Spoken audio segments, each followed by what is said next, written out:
Hello, and welcome to Forget What You Learned, a place for families to stop and reflect on the modern state of education. We empower you to challenge your own thinking about today's traditional school system and ask the question, are my kids thriving? I'm Corey Greenberg, a parent in the trenches just like you, and I chat with innovators, experts, and other parents who are changing the conversation, inspiring families to reevaluate how we define academic success.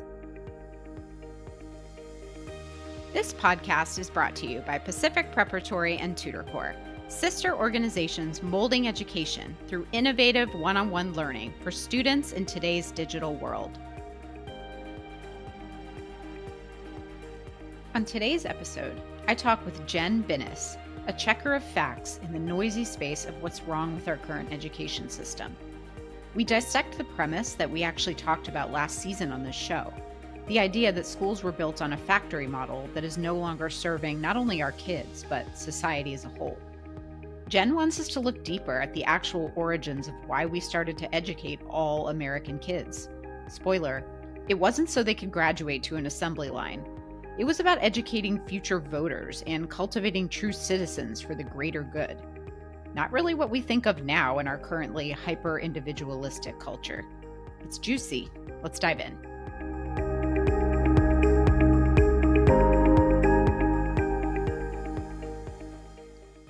Hello, and welcome to the podcast. Today I have with me Jenn Binis, a former middle school special education teacher whose career has taken her out of the classroom and into the world of fact-checking. Yeah, that's probably not what you were expecting to hear, as many former teachers become college counselors or curriculum experts or just leave education entirely. But Jenn has honed her skills in editing, research, and writing, and now consults with those in the education world in these areas. She's become deeply fascinated by the history of U.S. education and has made it one of her personal missions to dispel some common myths that even well-meaning authors, thinkers, and our collective society seem to focus on when it comes to educating our kids. One of which we're going to start with, and it's something we've actually talked about on this podcast, the idea that our school system was built on a factory model. Jenn says it's reductive and it misses quite a bit of history that preceded the Industrial Revolution and the origin of our modern education system. Why does this matter? Because if our whole system needs to change, and we can talk about that premise as well, Jenn says we need to have a more holistic understanding of its actual origins. Welcome to the show, Jenn. Thanks, Corey. And I will say the story is reductive, but I never ever judge anyone who communicates that. Well, I judge some of the people, but no one who uses it with the well intention of wanting to help children. So the piece around the factory model is a lot of what it does is it creates a single narrative. And one of the first most compelling tensions around the factory model narrative is it tends to focus on white children. We tend to not be thinking about all of the efforts in American history to expand who gets to go to school. And when we just say, oh, schools are like factories, it's for training factory workers, we forget that long history of civil rights movement about who gets to go to school, who belongs in school.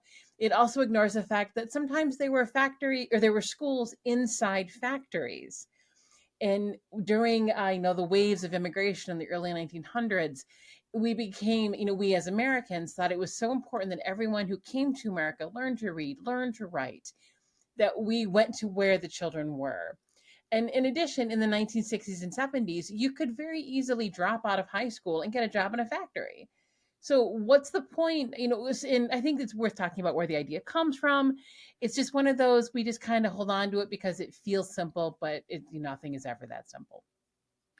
Yes, I definitely think that we should start there and maybe start even a little bit further back because people may have heard us talk about the factory model, but for those who haven't, what is the premise that seems to be this drumbeat of what's wrong with schools today? Like, what do people say is the factory model and what's wrong with it? So the factory model is helpful to think of it as a means to an end. Usually when someone uses it, they're pushing one of two narratives. Either schools haven't changed, and therefore we need to redo the system because schools don't change. And they do that in a way that to perhaps talk about getting rid of teacher tenure, or perhaps redesigning high school, or their advocacy may be to benefit students, or their advocacy is to end public education as we know it. And that's one of the kind of conversations we're having right now about vouchers and about school choice and those things. So people are usually trying to use it as a means to bring about an argument. It's Mhm. usually not the factory model itself, doesn't really matter. It's what is the person using it for, to advance a narrative about changing schools to support students, or about dismantling public education. I feel like I've heard more about the former reason, that as a reason why, our schools have not kept up with the times in terms of what kids need to get out of their K-12 education in order to prepare them for college and prepare them for the workforce. And that, we're not fostering critical thinking or individuation, that it's, all about the standardized tests and the report cards. And can you speak to that piece a Sure. little bit? Well, Yeah. I think what's really interesting is the last two phrases that you use, standardized test and report cards. So we can kind of set those aside for a moment. And if we think about the purpose of education in the United States, it's helpful to go back to the origins. In public school, as we know it, originally known as common school, really got its footing in the 1820s and 1830s. And of course, for then, it was mostly for white boys and their sisters, some children of color, some indigenous children, black children in the American North, but in the American South, it was, of course, illegal for enslaved children or black children to learn to read or to go to school. But if we go before that, even men like Thomas Jefferson, who on one hand was enslaving his own children, on the other was very, very eager to create a national education system, because he believed that if we were going to have a democracy, the future voters, by which he meant, his sons and his sons' sons, needed to be educated and informed voters, that democracies cannot last if there is not an informed electorate, if there were not informed citizens. And he was huge, huge advocate of this idea, never quite got it past a national level, which is why we actually have 56 different systems of education in the United States, all the states and territories and Department of Defense schools. But this idea that education in America is about educating future voters and citizens. That's the gist behind American education. It's been the gist from the beginning, and it remains the gist today. One of the things that happened is the scale, the count of children got so large, we had to bureaucratize and turn a number of things to the administrative state, as it were. So report cards are about communicating with thousands, hundreds, millions of children and their parents. Standardized tests have been around since the 1830s. I'm in New York. And New York is one of the few remaining states with high school exit exams. And our state started using high school exit exams in the 1860s. And we've had them around continuously since then. So every time we think about the system, one of the things I try to advocate for is that there really isn't such a thing as the American education system. It wasn't designed. It Things happen because they work, because people wanted it to be that way. And adults never hated children. We tend in the future, today in the present, to talk about adults in the past as if they hated children. Generally speaking, adults didn't. They were fairly fond of them. They kept having them. They Yeah. liked kids. So I think we need to kind of think about public education is about the public good. It's about democracy. It's about schooling kids together. It's about us. And yes, it's not about individualization, because that's not the intent. Mhm. The intent is us. And so when we think about individualized education, we're starting to take a few bricks out of that wall that builds up public education, because it's not intended to be for me, it's about us. That's that's a radical notion, I think. If you think about just our culture today, because we've become so individualistic. I mean, like what you're describing about it being for the greater good, like some people would say, well, that's communist, or that's, like I honestly I don't think that people, parents today, and maybe educators too, think about school as that is the aim, is it that it's for the public good. Yeah. And Kind I of think radical. I do have to give a caveat. I'm not a parent. Yeah, So that's fair. I have no little humans out in the world. I mean, I care about my friends' kids and whatnot, but so for me, and I think part of why I keep that in mind, and why I think that's important to know though, is because I'm part of the us. Yeah. I pay my taxes and gladly. And on Monday, I'm going to go vote for my school budget. I'm going to say absolutely yes on my school budget, and I don't mind if my taxes go up because it's about us. And there has been a shift. Historians, I'll add it to my list of book recommendations. Education historians do look at a shift. It's called the credentialing shift. Until the 1960s or 70s, you didn't need a high school diploma.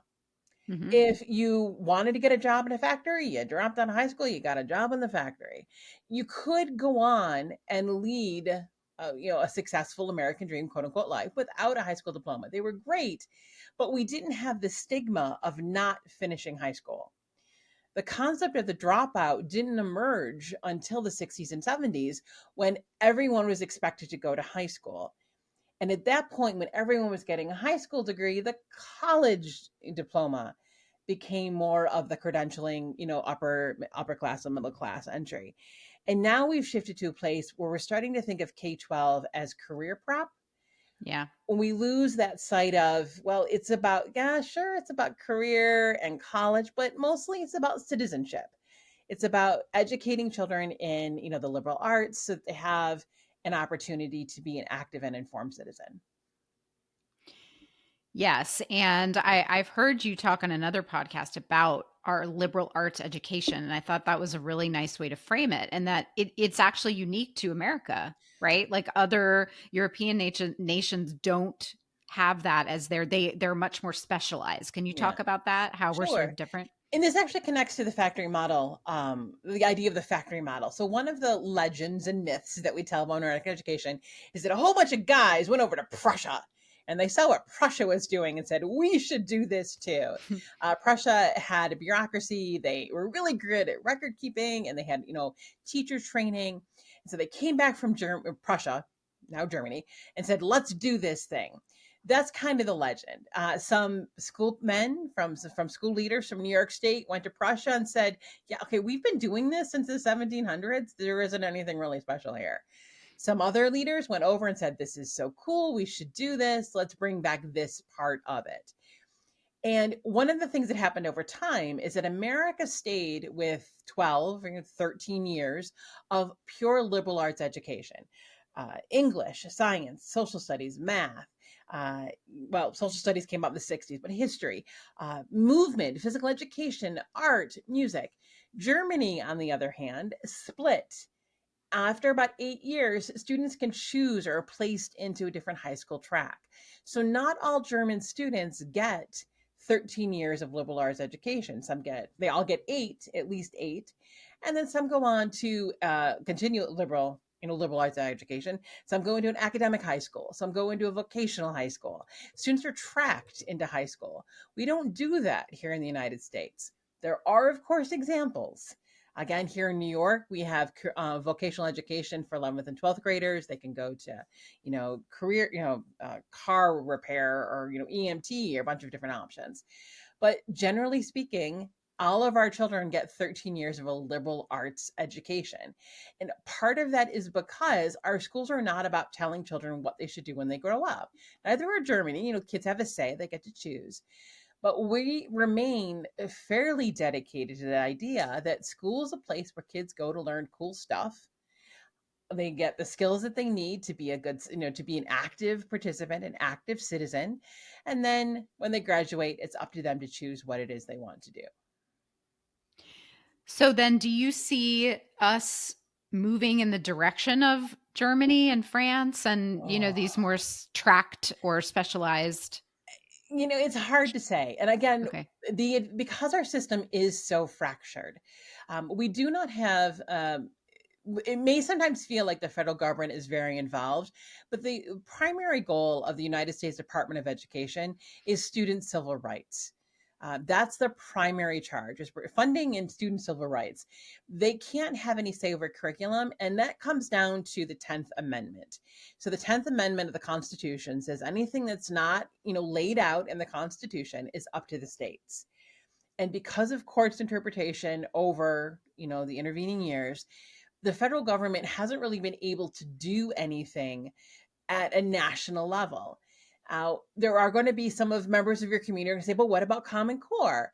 Well, one of the Yeah. things to keep in mind about Common Core is that started from the states. The states looked at each other and said, hey, look, all 50 of us have our own sets of standards. What if we create standards together? The United States Department of Education, the then Secretary of Education, was probably part of those conversations and said, hey, if we can make it easier for you, we'll give you money. And so the feds played a role with Race to the Top and funding Common Core, but the idea came from the states. So it sounds like semantics, but there is a difference between federal standards, which is what England and Scotland and New Zealand and Australia have. They have federal standards where the federal government says, here's what you will teach in schools, and national standards, where states work together or people work together. So, for example, the PE teachers have the shape standards. They came up with those all on their own. PE teachers from 50 different states came together and said, let's create our own standards for physical education. So it's impossible for us to go in the direction of other countries because of how fractured our education system is. What may end up happening is there are a number of states that have moved to 4-day weeks. Who've kind of made that decision for a number of reasons. It's not inconceivable that there will be states who will lower the number of years for compulsory education. So instead of students having to stay into school until they're 16, 17, 18, maybe it's only 12 or 13. And if parents want to keep sending their kids, that's up to them. Or maybe they want to enroll them in this kind of program or that kind of program. So that could happen at the state level. It's really hard to say. We're in a fairly turbulent period of time change right now, and a lot's going to come down perhaps to the next president and kind of how things go at the national level, at the federal level. That's fascinating. I'm just thinking of all of the unintended consequences, or maybe intended consequences, were that to change. I mean, what does that do to our higher education system if many students are stopping school at 12 or 13, or just, moving into vocational, offerings, or just or school starts to look different if high school starts to look different. Yeah, because the systems are so connected with, higher education. One of the other things I want to switch gears, like really switch gears here, because one of the things you've said that I think our parents and listeners will really like to hear is you said the notion that kids should not be bored in school is ridiculous. Again, I don't have kids. But I really resonated with that notion, because I do think in this sort of push for kids to be seen for who they are in schools, I'm all for that, and I think a lot of people are. We want school to be meaningful for our children, and for lots of different reasons. But the notion that that every single assignment or every single teacher, every single lesson should be meaningful to them is, I mean, like I said, ridiculous. So can you talk a little bit about that? Yeah, and I am a huge advocate of learner-centered instruction and learner-centered pedagogy, and I'm a big advocate of curriculum design with units designed around essential questions where we ask big, interesting questions. And I think part of what letting kids be bored at school, the other part of that conversation of when you're bored by something is you can simply say, this isn't for me. Mm-hmm. This isn't a topic I'm interested in. I'm glad I learned about, the cell walls, what not particular interest to me. But I think we still have an obligation to help young people understand that even when something's boring, there's value in it.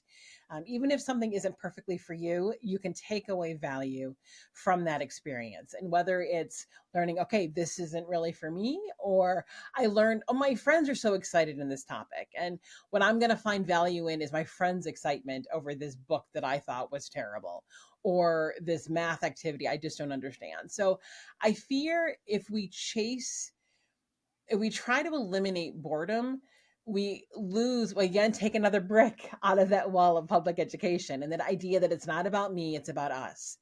And if we communicate to children that school is a place where you should be entertained all of the time, we take out one of those bricks, because we're really saying to the young people that adults are failing you if you're not entertained. And I think that's a pretty rough message to send to young people, that we're here to Yes. entertain them.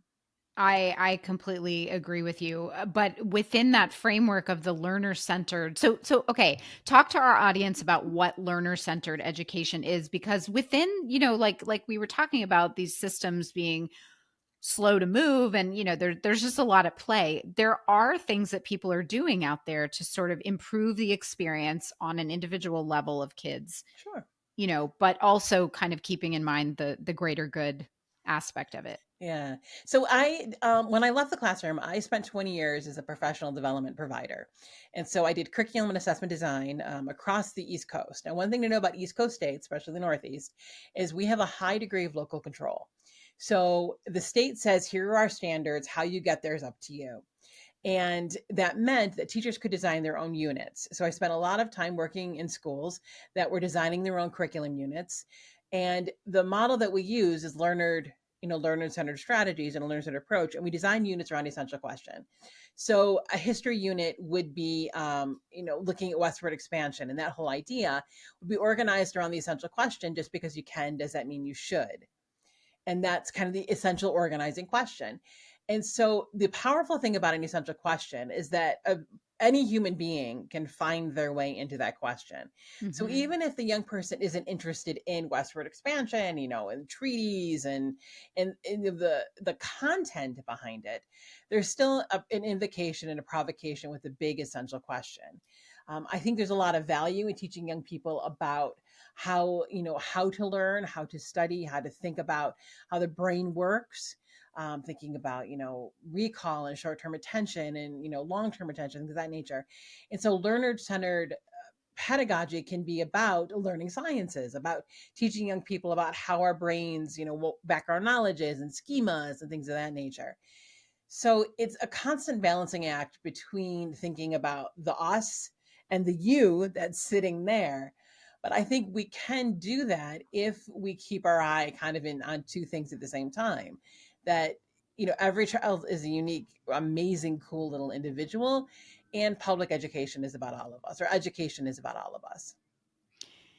Yes, which becomes like the first thing you said about having, your localities or lots of states in the Northeast having that freedom to design the curriculum, and that is not the case in many other states. Mhm. And I mean, I'm thinking of, just how diverse our country is and how every state has its own unique challenges and political climate. And I guess maybe that's one of the downsides of not having a truly like top down kind of system, is that there's so many inequities built into it. Like, I live in Texas. I'm not sure that would fly here. Yeah. It's so funny that so often I'm a moderator on r Ask Historians on Reddit, and I answer questions about education history. And when people ask me questions about, why do we do this in American schools? I'm like, well, there isn't really American schools, but if you need two examples, let me give you New York and Texas. Oh, Because yeah. the difference between New York and Texas is just absolutely, just in terms of structure, not in terms of the difference in the kids or the difference in the teachers, but in difference in the structure. Our two states could not be more different. Really, truly, amusingly different. And what do we do about that? Like, is there some solution to making things, because I know, Jen, a lot of what you talk about is social justice and just allowing our, every student to have access to what they should have. And so that seems to be a big part of this conversation. I think a lot of it has to come, I don't want to say from the ground up, but a lot of it has to come from teachers, about teachers networking across the country. That's why professional organizations like NCTE and NCTM and the Shape for PE teachers are so important, because it's teachers networking across the country, and that normalizes some of the differences between the states when teachers are networking together. And part of it we have to continually, pulling out my little soapbox, we have to vocally defend public education as an institution.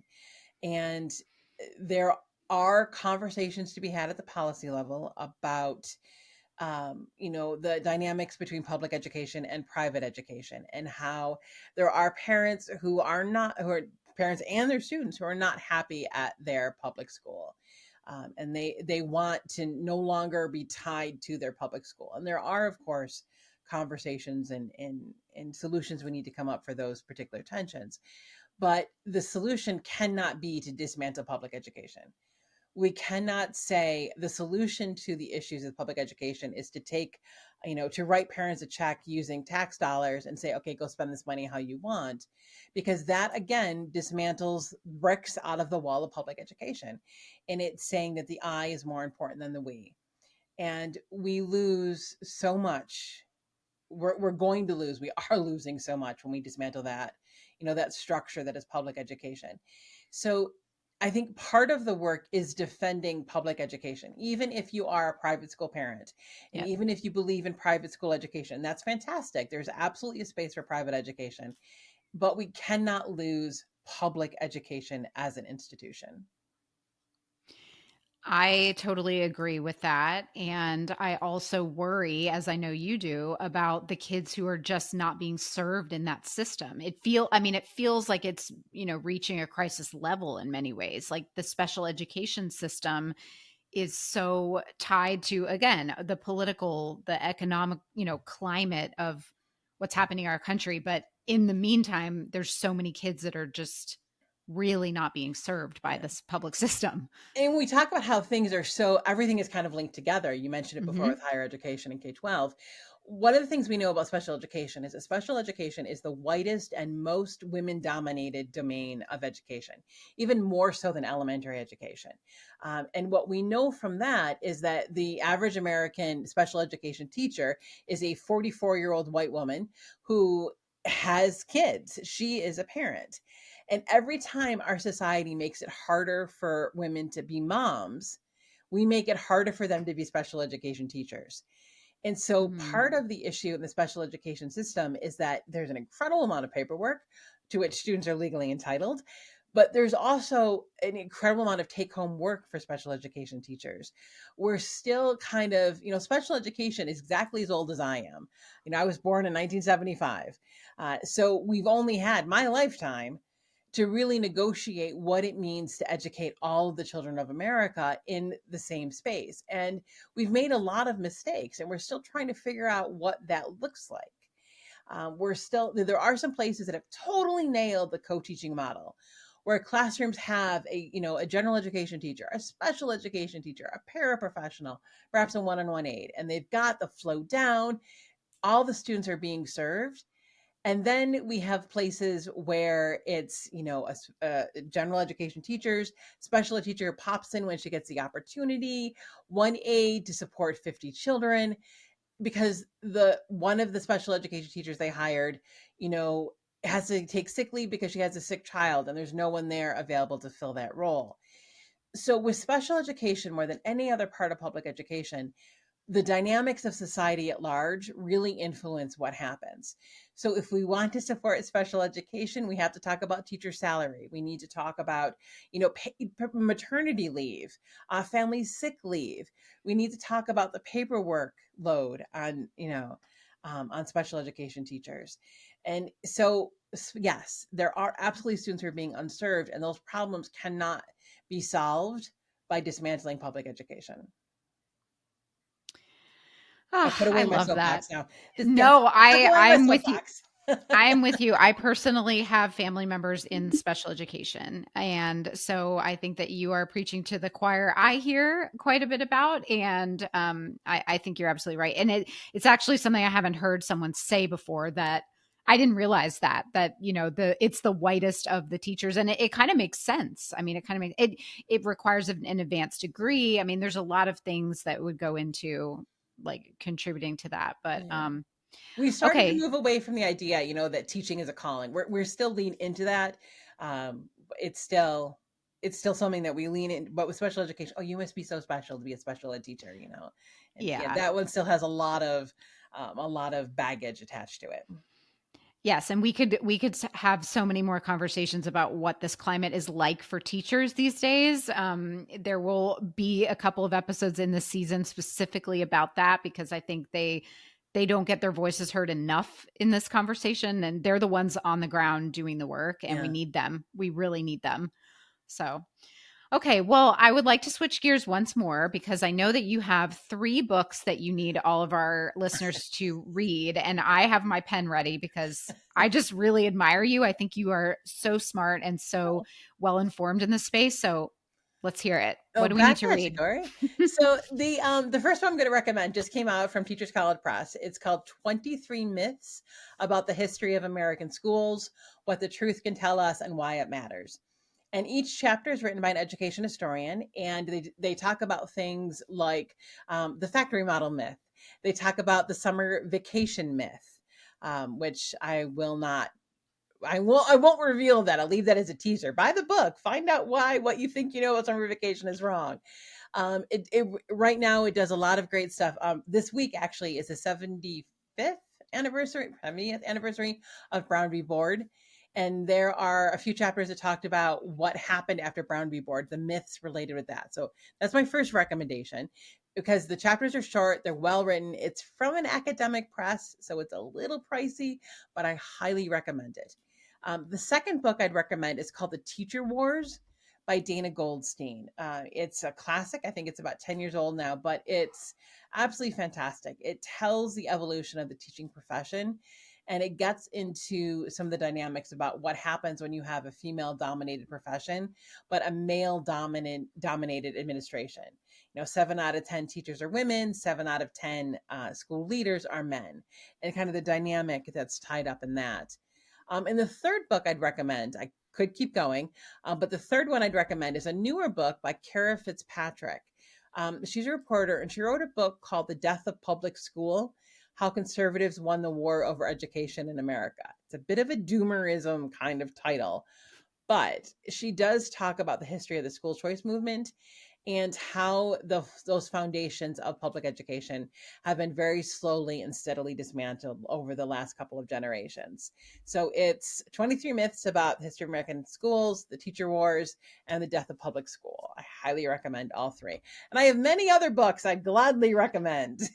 I love that. I love that. Okay, well, we're going to put those books in the show notes for people and my last question for you is how can people find you? Like what kind of work are you? I mean, I alluded to it in the beginning of our episode, but what are you doing exactly right now and how can people find you? So I am a freelance editor, fact checker, and researcher for education authors and education creators. So anyone who's writing about education, I act as a developmental editor, give advice on structure. I prepare research briefs and I fact check.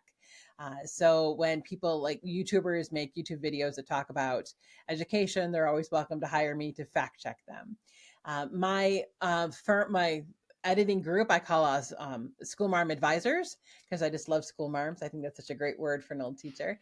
And I also have a newsletter about American education. It's called Dissertate. And I look at the discourse around schools. So not necessarily what's happening in schools, but how people talk about schools. So if you like pedantic things, if you like thinking about words, if you like thinking about the conversations about schools, it's free. Dissertate is the name of the newsletter. And I'm trying to back away from social media, but I'm Jenn Binis on most platforms. I love it. Actually, I found you through Dissertate. You wrote this really interesting piece with visuals about how we do not have a national education system. And there was like maps with color coded little jars. It was, and again, people know I am a parent and I work in the education space, but I'm not an educator. And so I am learning so much from people like your guests who come on here. And specifically, that was really eye opening to see. So I really recommend. I'm working on a part 2, so that should be Okay, out great. soon. Okay, great. So yes, our people who are not education professionals listening to this would really appreciate Dissertate. And again, there's probably a lot of teachers listening to this who might appreciate your fact checking. And yeah, I this has been so lovely. Well, Thank you thanks, so Corey. much for coming on the show. My And pleasure. yeah, it's been just lovely. So thanks for coming. We hope you enjoyed this episode of Forget What You Learned. hosted by me, Corey Greenberg. As always, our goal is to allow you to zoom out on the snapshot of your family's life and answer the question, are my kids thriving? We're here to inspire you to make those small and maybe big changes to answer yes. We'd like to thank our sponsors, Pacific Preparatory and Tutor Corps, sister organizations committed to educating students with an innovative and holistic approach in today's digital world. Don't forget to subscribe to the show and leave a rating and review. See you next time.